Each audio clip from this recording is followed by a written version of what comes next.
আমেরিকার বৈজ্ঞানিকরা প্ল্যান করে কয়েক হাজার একর জমি তারা ঘেরাও করে ফেলেছে। সেখানে বৈজ্ঞানিকরা ড্রিল মেশিন দিয়ে শুরু করেছে কি গভীরে যাওয়া, 7 তবক আসমান 7 তবক জমিন, এর নিচে আল্লাহ কি রেখেছে। তাদের মধ্যে লিগ হয়েছে, তারা বলেছিল এর বাইরে কেউ যেতে পাবে না। যতজন বৈজ্ঞানিক আছে আমরা যা গবেষণা করছি এটা যেন লিগ না হয়। যিনি লিগ করেছিলেন তাকে শুটার দিয়ে মার্ডার করে দেওয়া হয়েছে। তাকে সে আর দুনিয়াতে বেঁচে নাই, যে লিগ করেছিল কথা মেরে দেওয়া হয়েছে যাতে আর কিছু না প্রকাশ করতে পারে। ডিল করতে করতে যখন 5000 ফুট নিচে গেছে, ক্যামেরা লাগানো আছে ডিল মেশিনে, পানি আর পানি। সেখানে বৈজ্ঞানিকরা বলছে আমরা যখন 7000 ফুট নিচে গেলাম অনেক রকমের জীব জন্তুকে পেরিয়ে যেতে দেখলাম ক্যামেরার পাশ দিয়ে, যেগুলো আমরা জীবনে লাইফে দেখিনি। জোরে বলুন সুবহানাল্লাহ। যখন 9000 পার করিয়ে 10000-এ খালি প্রবেশ করেছে ড্রিল মেশিনের মুখটা ক্যামেরা নিয়ে, সঙ্গে সঙ্গে গলে পানি হয়ে গেছে। জোরে বলুন না সুবহানাল্লাহ। বিজ্ঞান ফেলুয়ার হয়ে গেল সেই জায়গায়। বলে এর নিচে আর ক্যামেরা পৌঁছানো যাবে না। যে তাপমাত্রাটা ছিল তারা অনুমান করেছে কয়েক লক্ষ ডিগ্রি সেলসিয়াস ছিল, কয়েক লক্ষ ডিগ্রি সেলসিয়াস। আল্লাহ যে দুনিয়াতে কোরআনে যে জাহান্নামের বর্ণনা দিয়েছে, বর্ণনা অনুযায়ী বোঝা যায়, ব্যাখ্যা বিশ্লেষণ অনুযায়ী বোঝা যায় যে জাহান্নামের যে তাপমাত্রা কত লক্ষ ডিগ্রি সেলসিয়াস হবে আল্লাহ ছাড়া কেউ জানে না।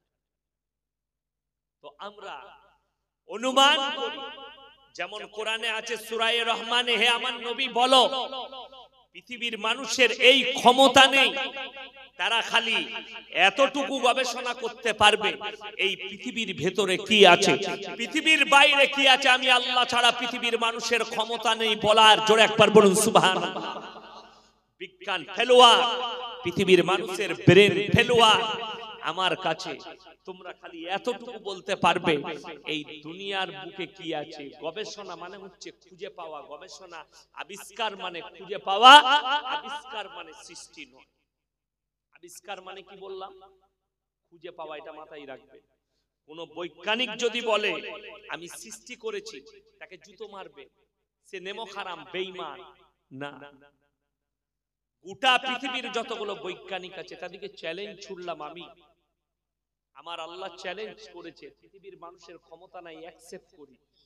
ওই জন্য বেঈমানদের বোঝা দরকার যে আল্লাহ কতটা শক্তিশালী। এখনো পর্যন্ত বৈজ্ঞানিকরা একটা কালারের নাম দিতে পারে।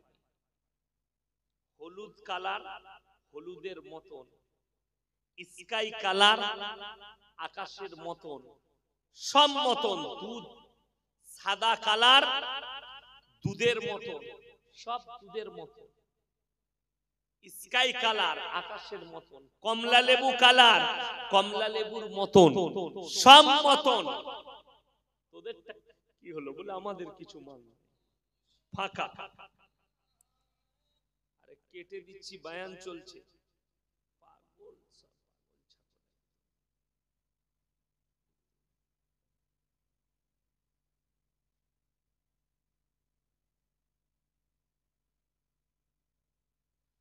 আমার ভাই, ইসলাম এত সুন্দর, আল্লাহর কসম, যারা বলছেন কোরআন কি দিয়েছে বুঝতে পারেন, গোটা পৃথিবীর গোটা বায়োডাটাটা আমার আল্লাহ কোরআনে ভরে দিয়েছেন। জোরে বলুন সুবহানাল্লাহ।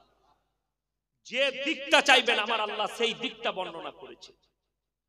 এটাও শুনেলেন, কিয়ামত পর্যন্ত যতগুলো পাপ আসবে, যতগুলো নতুন নতুন গুনাহ আসবে, সবগুলোকে ট্যাকেল দিবার জন্য আমার আল্লাহ কোরআন এবং নবীজির হাদিস রেডি আছে। জোরে বলুন সুবহানাল্লাহ। আপনি পারবেন যদি চেষ্টা করেন। চেষ্টাটা কোন দিক দিয়ে করতে হবে শুনেলেন। বেঈমান কাফেরের আখলাকের দ্বারা নয়, চরিত্রের দ্বারা নয়। আজকে আমি বাস্তব একটা কথা বলে যাই। আজকের এই স্টেজে জলসা বাদ দিয়ে যদি ফাংশন হতো না, এই জায়গাটা কিন্তু জায়গা দিয়ে যেত না। ওই রাস্তায় আর পুকুরে পানিতে নেমে আন্ডার প্যান্ট পরে জলসা এই গান শুনি, এই কথাটা বলে গেলাম। এখান থেকে বোঝা যায় মানুষ দিনের ওপরে কতটা আকৃষ্ট আছে। আজকে কত তারিখ? কথা বলেন না কেন? 14ই ফেব্রুয়ারি। কলকাতায় কতগুলো মুসলমান যুবতী নিজের ইজ্জত লুটাবে ঠিক নেই। কতগুলো মুসলমান যুবক তারা নিজেরা অনেক মেয়ের ইজ্জত লুটবে ঠিক নেই। কত মেয়ে তাদের ইজ্জতকে বিলীন করবে আজকের রাত্রে। 14ই ফেব্রুয়ারি ভ্যালেন্টাইন ডে এরা পালন করছে মুসলমান। আপনাকে দেখিয়ে দেবো, কলকাতায় চলুন আমার সঙ্গে, বেশি নয়, গাড়িতে চাপো, খালি নিউ টাউন পর্যন্ত নিয়ে যাবো আপনার। ওইটা কি বিশ্ব বাংলার যে গোল চক্করটা আছে তার আগে বাঁ হাতে হোটেলগুলোর কাছে নিয়ে যাবো, বুঝতে পারবেন কতগুলো মুসলমান যুবতী, কতগুলো মুসলমান যুবক তারা নিজেদের জীবনকে কিভাবে পণ্য করছে ইহুদি নাসারাদের কালচারে। তাদের কাছে তো ধর্ম বলেই জিনিস নেই। ইসলাম কেন পবিত্র বলে দিই, আল্লাহর কসম, ইসলামে জিনার কোনো স্থান নেই, ইসলামে নোংরামির কোনো স্থান নেই। আজকে দেখলাম একজন লিখেছে, অমুসলিম ভাই, যে এই মৌলবীদের দ্বারা সমাজ ক্ষতিগ্রস্ত, এই আলেমের দ্বারা সমাজ ক্ষতিগ্রস্ত। মৌলবীদের ভাষা সংযত হওয়া দরকার। একটা মৌলবী তোমাকে রাব ভাষায় বুঝিয়েছে, তোমার গায়ে লেগে গেল।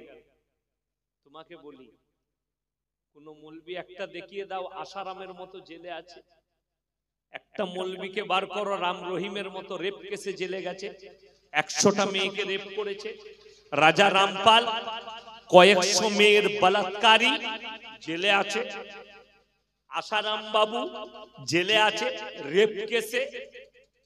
আমাদের মতো মৌলবীকে রেপ কেসে পাবে না। মসজিদের ইমামরা মসজিদে ঢুকিয়ে মেয়েকে রেপ করে না। আর আপনাকে দেখিয়ে দেবো সাধুরা আশ্রমে মেয়েদিকে রেপ করছে ডেকে, আশীর্বাদের নাম করে। আমি মুতালবা করি, আমি অনুরোধ করি, এদিকে জেলের গারদে ভরে দে। যারা রেপ করে এদের দ্বারা কখনো সেই ধর্ম কখনো সুরক্ষিত পেতে পারে না। আর আমি বলে যাই, আমার ভাই, আমার মতো মৌলবী, আপনাকে যদি বলি আমার মতো পীর পাবে না, তোমার মা বোনকে ডেকে দাও আমার পা টিপবে, তো আমার মতো পীরকে জুতো আর ঝাঁটা মেরে তাড়াবেন আপনার এলাকা থেকে। ইসলাম স্বীকৃতি দেয় না কোন একটা পর নারী এসে মৌলবীর পা টিপবে না। মৌলবীর জন্য শোভা পায় তাকে দিয়ে পাটি পায় না, হুজুরের জন্য শোভা পায় তাকে দিয়ে পাটি পায়। আপনাকে দেখিয়ে দেবো বীরভূম ডিস্ট্রিক্টের গল্প। এক হারামখোর আছে, জীবনে মাদ্রাসার মুখ দেখেনি, নিজেকে পীর বলে দাবি করে বসে আছে, অথচ এক ওয়াক্তের নামাজ পড়ে না, গাঁজার টান মারে, মেয়েরা তাদের পা টিপে, মেয়েরা তাদের পা ধুয়ে পানি খায়। আমি বললে এই মৌলবীটা খারাপ। শুধু তাই নয়, আপনার কাছে কতগুলো হারাম পৌঁছাচ্ছে আপনি অবাক হয়ে যাবেন। অনেকজন না জেনে হারাম খেয়ে নেয়, খাই না খাই না। কিরকম হারাম গুলো খাচ্ছেন বলে দিই। এরা শুয়োরের চর্বি পর্যন্ত আপনাকে বিস্কুটে মিলিয়ে খাওয়াচ্ছে। আমার একটা জলসা বের হয়েছে, ইউটিউবে দেখে নেবেন।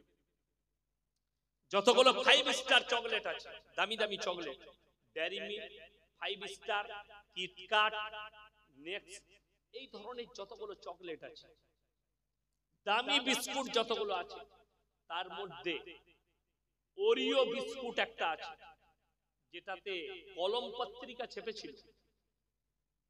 তার 1 সপ্তাহ আগে আমি বয়ান দিয়েছিলাম যে এই বিস্কুটে শুয়োরের চর্বি মিশ্রণ আছে। শুধু ওই বিস্কুট গুলো নয়, এই ধরনের চকলেট গুলোতেও শুয়োরের চর্বি, শুধু শুয়োরের নয়, কুকুরেরও হতে পারে, বিড়ালেরও হতে পারে, গরুরও হতে পারে, শুয়োরেরও হতে পারে, যে কোনো চর্বি। একটা কানুন আছে দেশে, আপনাদেরকে বলে দিই আপনি কিরকম হারাম খাচ্ছেন। গত বছরে কলকাতার কোন জায়গায় ধরা পড়েছিল, পেপারে উঠেছিল, মিডিয়ার সামনে, ভাগাড় থেকে মরা মুরগি এনে হোটেলে রান্না করে খাওয়াচ্ছে। ঠিক বলছি না ভুল বলছি? ধরা পড়েনি? ওটা কোথায় কোথায় হয়েছিল? এখানে। হ্যাঁ, যাই হোক, কলকাতার বুকে হয়েছিল না হয়নি? সেই লোকটার ফাঁসি হয়েছে না বেঁচে আছে? কথা বলেন না, কথা বলেন না। সে লোকটা বিন্দাস ঘুরে বেড়াচ্ছে, ছাড় পেয়ে গেছে, টাকা দিয়েছে, বাস বেঁচে গেছে। তুমি আবার কারাপশন করো, আবার তুমি দু নম্বরই করো। ওই জন্য কালকে জলসাই বলেছি, যারা বিটির বিয়ে দিয়ে হলো চাকরিজীবী জামাই দেখে, তোমরা দেখো আর মজা বুঝতে পেরেছে কত মজা চাকরিতে। 1911 জনের চাকরি বরখা শেষ ডি গ্রুপে। আবার 816 জনের চাকরি যাবে শিক্ষক নিয়োগে, যারা দুর্নীতি করে চাকরি পেয়েছে। ওই শিক্ষক দেখে, চাকরিজীবী জামাই দেখে বিয়ে দিয়েছে, ইন্দুর মারা 20 কিনে রেডি হও। লোভ লালসা, ইসলামে লোভ লালসা নাই। ইসলামে যারা আছেন, যারা মুমিন, তারা রুজির মালিক সকলে কাকে মনে করবে? আল্লাহ। রুজির মালিক আল্লাহ। যদি বলেন কেমন ছেলে দেখে বিয়ে দেব, সব থেকে প্রথমে দেখবেন ছেলেটা ইমানদার আর মুমিন কিনা। ইমানদার হলে, যদি বলেন ওটা দেখে বিয়ে দিলে মেয়ে কি খেতে পায়, তাহলে শোনো, আমি যখন মাদ্রাসায় প্রথম ফারেগের পরে চাকরিতে ঢুকি, আমার বেতন ছিল 2000। কত বললাম? 2000 টাকা। 2000 টাকা বেতনে ঢুকি। আমি তখন অত জলসাও করতাম না, এই শুরু করেছি, একটাও জলসা করতাম না। এই মাদ্রাসার জীবন 2000 টাকা। আমার আব্বা বিয়ে দিয়ে দিয়েছে। চিন্তা একটাই করেছিলাম, রুজির মালিক আল্লাহ। 2000-এও কমই বুঝতে পারিনি। আর এখন 2 লাখেও আল্লাহ কমি দেয়নি। 2000-এও কমি দেয়নি, 2 লাখেও কমি দেয়নি।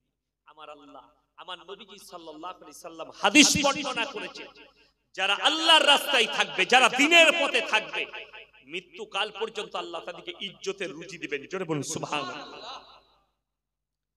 যারা 5 ওয়াক্তের নামাজি হবে, আল্লাহ তাদেরকে মৃত্যুকাল পর্যন্ত হালাল রুজি দান করবেন। জোরে বলুন সুবহানাল্লাহ।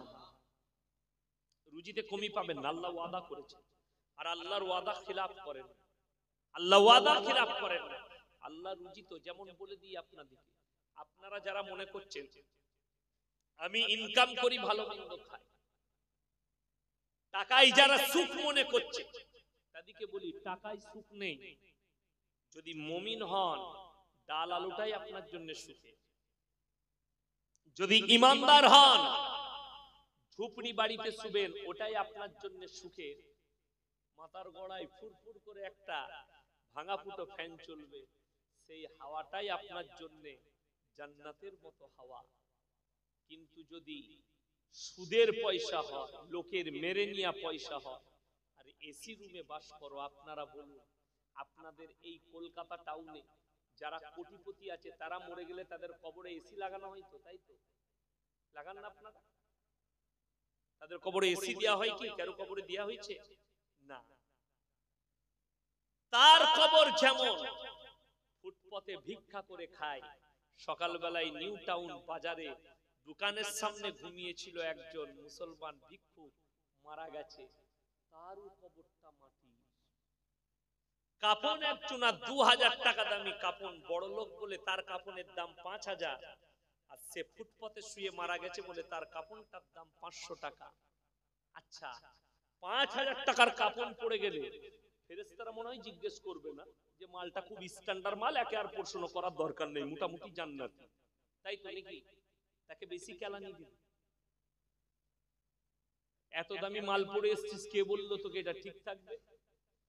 500 টাকার কাপড় দেন আর 5000 টাকার, আল্লাহর কসম 1 মাস পরে আর সেই কাপড়ের অস্তিত্ব খুঁজে পাবে না। তার শরীরের ঢাঁচের অস্তিত্ব খুঁজে পাবে না। আমি আল্লাহ মিটিয়ে দিই। কিসের এত অহংকার? মানুষ বলে দিই কোন জিনিসকে সম্মান করে। আপনি দেখতে পাবেন, আমি যে জ্যাকেটটা পরে আছি, ৩-৪ জন বলুন এটার কত দাম হতে পারে? তাড়াতাড়ি বলুন। আপনি বলুন বাবাজি, কথা বলেন, তাড়াতাড়ি বলুন। ৩ জন ১২০০। আর একজন বলুন ২০০০। আপনি ৫০০। ৫০০, ২০০০, ৪০০। কি বুঝলেন? মানুষ ওটাই ভাববে। ইয়াসিন সাহেব যখন পড়ে আছে, তাহলে এটার দাম মনে হয় ২০০০ টাকা হবে, না হলে ২৫০০ হবে। আপনার চিন্তা হচ্ছে কেন? ইয়াসিনের গায়ে চেপেছে, এটার দামটা ৫০০ টাকাই বটে। কি বুঝলেন? লোকে দেখলে বলবে এটা ৫০০০ টাকা। কালকে আমি একটা ঘড়ি পরে গেছিলাম, আজকে ভুলে গেছি পড়তে। ঘড়িটার দাম ১২০ টাকা। আমি মুর্শিদাবাদে জিজ্ঞেস করলাম এটার দাম কত? একজন বললে ২২০০, একজন বললে ৩০০০, একজন বললে ২৬০০। কেন বললে? ব্র্যান্ড ইয়াসিন সাহেবের হাতে আছে, যখন এটা ৩০০০ টাকা দাম হবে, কিন্তু দাম ১২০ টাকা। বুঝাই আপনাকে, একটা গরিবের ছেলে যদি রাস্তা দিয়ে যায় নিউ টাউনে, ছিঁড়া প্যান্ট পরে, লোকে বলবে পয়সা নেই, গরিব বে। ঠিক বলছি না ভুল বলছি? আপনি বলবেন ওই ছিঁড়া প্যান্টটাই যদি কালকে শাহরুখ খানকে পরিয়ে দেন, বলবে দারুণ ডিজাইন, দারুণ লাগছে। ঠিক বলছি না ভুল বলছি? ছিঁড়া প্যান্টটা খালি শাহরুখ খানের গায়ে গেল বলে ওটার দাম বেড়ে গেল। আমাদের সমাজে সুদখোর হোক আর গাঁজাখোর হোক, লোকের মেরে নিয়ে হোক, আমাদের সমাজে যারা পয়সা করতে পারবে, মানুষ তাকে সম্মান করছে, মুমিনের সম্মান করে না। কথা বুঝতে পেরেছি আমি? মুমিনের সম্মান করুন, সে গরিব হোক আর বড় লোক হোক, ধনী হোক কিংবা দরিদ্র হোক। আপনাদেরকে বুঝিয়ে দিই, আপনাদের কলকাতার মেয়র ববি হাকিম, ফিরহাদ হাকিমের মা মরে গেলে জানাজার নামাজ কে পড়াবে? মদন মিত্র তো নাকি? কে? ৬০০০-এর মৌলবি। কথা বুঝতে পেরেছেন না পারেননি? যাকে তোমরা ৬০০০ বেতন দাও, ৮০০০ বেতন দাও, সেই মৌলবি পড়াবে তার জানাজার নামাজ। সম্মান আল্লাহ কোথায় দিয়েছে বুঝতে পেরেছেন? টাকাই নয়। যারা মনে করছেন টাকায় সুখ আছে, তারা একবার খালি যে প্রেসিডেন্টই জেলে গিয়ে পার্থ বাবুকে জিজ্ঞেস করে আছেন, স্যার টাকায় কত সুখ, উনি বলে দিবেন।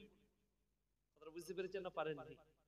উনি বলে দিবেন কত সুখ আছে। না, টাকায় সুখ নেই। আল্লাহ ইজ্জত দেয়, মুমিন হলে ইজ্জত দান করে।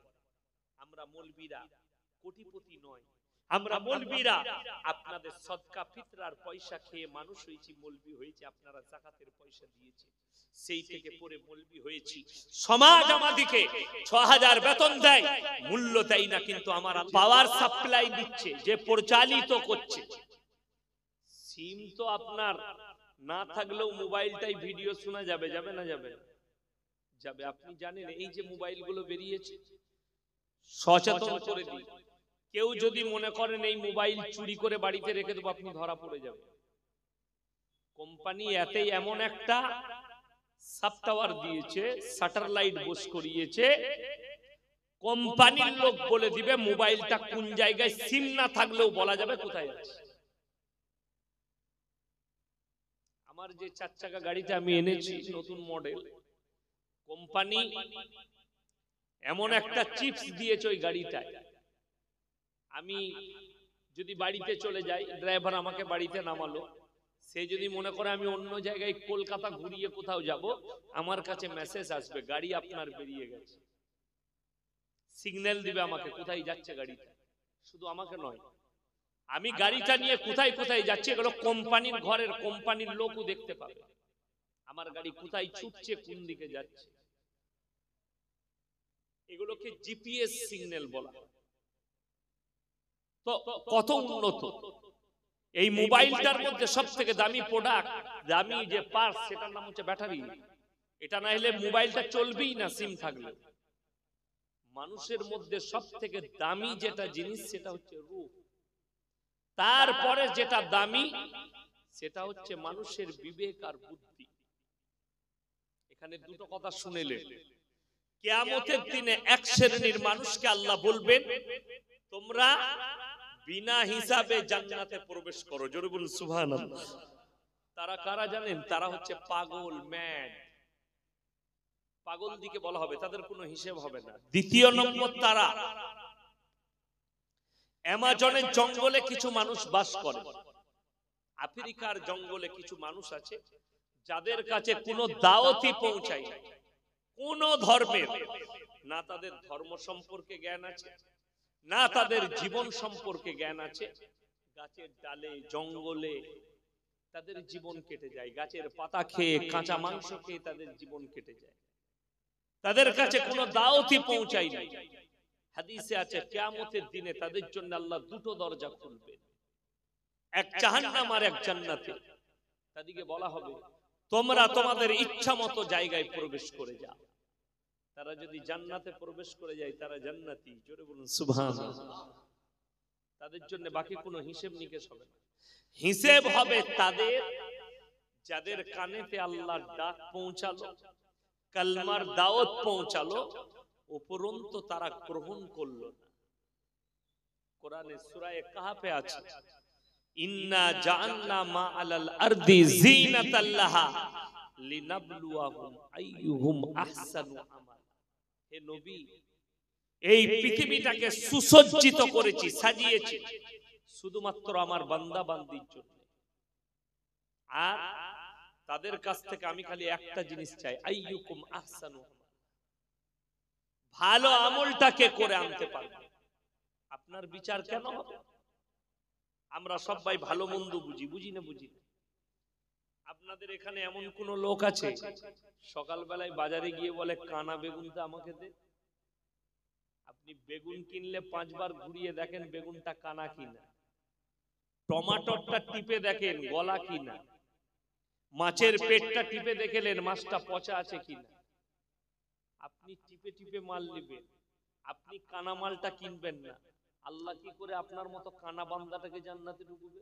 আল্লাহ দেখে নেবেন একটু মালটা কানা না ভালো, আল্লাহ বেছে নিবে, আল্লাহ বাঁচবেন। আল্লাহর বাঁচাটা কেমন শুনেলেন? কিয়ামতের দিনে আল্লাহর কাছে, আল্লাহর জন্য, এই পৃথিবীর মানুষের জন্য হিসেব নেওয়াটা আল্লাহর কাছে কত সহজ। আল্লাহ প্রতিক্রিয়া শুরু করে দিয়েছে দুনিয়ার শুরু থেকে।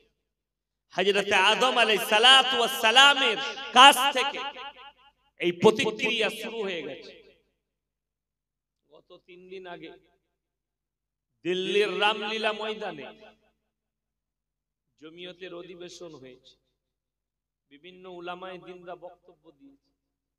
সেখানে একটা বক্তব্য বেরিয়ে এসেছে, মোল্লা আরশাদ মাদানী সাহেব দামাত বারাকাতুহু আর মোল্লা মাহমুদ মাদানী সাহেব দামাত বারাকাতুহু, যিনি আসাদ মাদানী সাহেব রহমতুল্লাহ আলাইহির সন্তান, যোগ্য সন্তান। তিনারা বক্তব্য দিয়েছেন, ये हिंदुस्तान हमारा है और दुनिया में अगर अल्लाह ताला ने मुसलमान का शुरुआत की तो हिंदुस्तान से की। जोरे बोलुन सुभान अल्लाह। এই হিন্দুস্তানের মাটি থেকে মুসলমানের শুরুয়াত হয়েছে। আপনারা অনেকে শুনেছেন, আজকে আবার শুনে যান ইতিহাস। আপনার আমার যারা হিন্দু ভাই আছে, আমার অনেক ভক্ত আছে হিন্দু ভাই, তাদের লেগে দোয়া করি আল্লাহ তাদেরকে ইসলামের জন্য কবুল করুক। বলুন আমিন। তাদেরকে বলবো, যে সমস্ত হিন্দু ভাইরা আমার কানের আওয়াজ, আমার মুখের আওয়াজ তাদের কানে পৌঁছাচ্ছে, তারা শোনে। পৃথিবীতে যিনি প্রথম জিনাকে আল্লাহ সৃষ্টি করেছেন নিজের হাতে, তিনি হচ্ছেন হযরতে আদম আলাইহিস সালাতু ওয়াস সালাম। আর তিনি একজন নবী ছিলেন, মানে তিনি মুসলমান ছিলেন। জোরে বলুন সুবহানাল্লাহ। তিনি দুনিয়ার প্রথম। আর আল্লাহ তাআলা রেখেছিলেন কোথায়? জান্নাতে। কোথায় ছিলেন? জান্নাতে। যখন আদম আলাইহিস সালাম জান্নাতে ছিলেন, একা প্রথম সৃষ্টি করেন কাকে? হযরত আদমকে নিজের হাত দ্বারা। একা।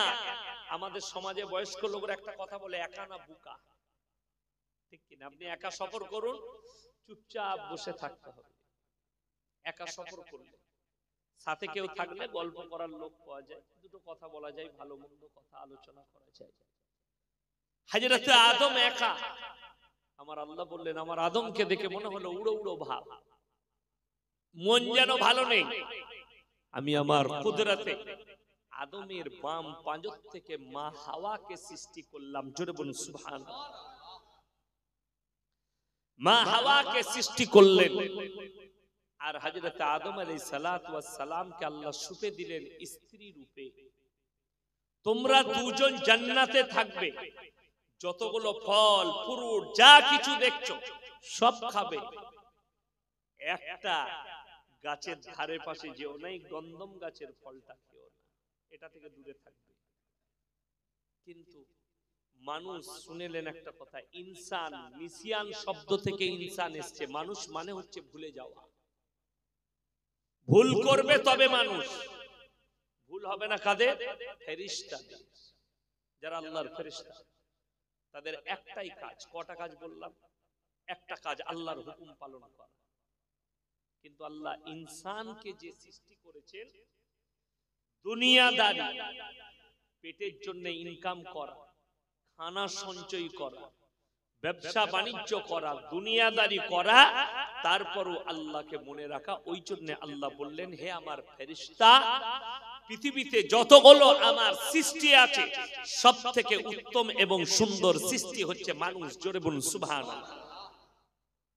মানুষ হচ্ছে আমার সব থেকে সুন্দর সৃষ্টি। ওই জন্য আমার ভাই, আল্লাহ আপনাকে উত্তম রূপে সৃষ্টি করেছেন। এই মানুষ হযরত আদম আলাইহিস সালাতু ওয়াস সালাম ভুল করে বসলেন জীবন, শয়তান ধোঁকা দিয়েছে, গন্ধম গাছের ফল খেয়ে দিলেন। খাওয়ার পরে আল্লাহকে বললেন আল্লাহ মুঝে পাখানা লাগ গয়া। জান্নাত কিন্তু পাক পবিত্র জায়গা। কি জায়গা বললাম? পাক পবিত্র জায়গা। দুনিয়াটা কিন্তু সব জায়গা পবিত্র নয়। সব জায়গা পবিত্র? দুনিয়াতে আল্লাহর ঘর মসজিদ, সেখানটা পবিত্র। আপনি যদি কোনো জায়গা পবিত্র করে রাখেন সেটা পবিত্র।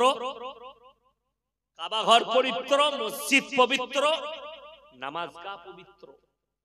কিন্তু কোন জায়গায় পায়খানা থাকলে সেটা অপবিত্র, ঠিক কি না? কোন জায়গায় প্রস্রাব থাকলে অপবিত্র। তো দুনিয়াতে পবিত্র অপবিত্র দুটাই আছে। জান্নাত কিন্তু গোটায় পবিত্র করেছেন আমার আল্লাহ। জোরে বলুন সুবহানাল্লাহ। জান্নাতীদের শুনেলেন সবথেকে দামি উপহার আল্লাহ দিবেন তিনটে। জোরে বলুন সুবহানাল্লাহ। একটা, আপনারা কেউ আল্লাহকে দেখেছেন? কথা বলেন না কেন? দেখেন, কিন্তু আল্লাহর মহব্বতে এসে নবীজির মহব্বতে বসেছে। এই আল্লাহকে না দেখার উপহার আল্লাহ কি দিবেন জানেন? জান্নাতের সবথেকে দামি উপহার হবে আল্লাহর প্রিয় বান্দাদের আল্লাহর দিদার। জোরে বলুন সুবহানাল্লাহ। আল্লাহর দিদার হবে সবথেকে দামি উপহার। দ্বিতীয় নম্বর, রাত্রে যদি খানা খান, সকালে পায়খানা যেতে হবে না? হবে, পায়খানা করতে হবে। পানি যদি পান করে 2 ঘন্টা 4 ঘন্টা 6 ঘন্টা 8 ঘন্টা পরে আপনাকে কিন্তু প্রস্রাব করতে হবে।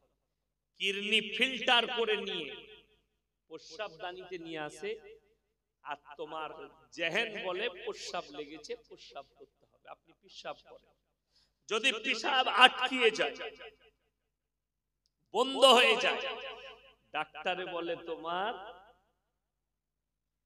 কিডনি দুটো চলে গেছে, ডায়ালাইসিস করতে হবে, পেশাব এমনি আর বেরোবে না পাইপ দিয়ে। তখন মানুষ বুঝে আমার গ্যারান্টি শেষ, ঠিক কি না?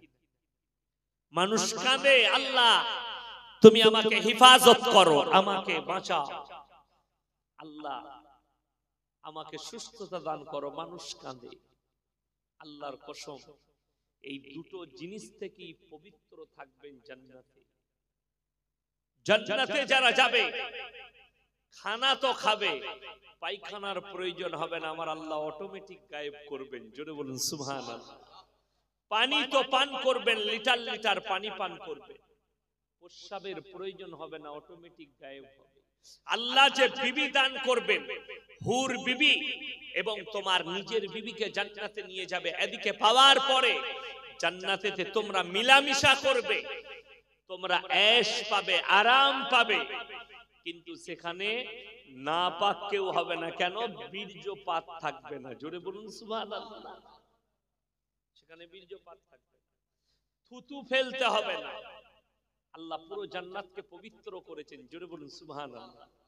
সেখানে খাবি, ऐश করবে, যত রকমের ऐश আছে আপনি পাবেন। দুনিয়াতে যেগুলো দেখছেন এগুলো নকল। মার্বেল वाला বাড়ি, গ্রেনাইট वाला বাড়ি, এসি वाला বাড়ি, নদ নদী যেগুলো দেখছেন এগুলো সব নকল দেখছেন। আসল তো আল্লাহ জান্নাতে রেখে দিয়েছে। যদি বলেন হুজুর জান্নাতটা কেমন হবে, কোথায় থাকবে জান্নাতটা, কোথায় এই মুহূর্তে আছে, আমার আল্লাহ ছাড়া কেউ জানে না। তবে ছোট্ট একটা গবেষণা বলে দিই,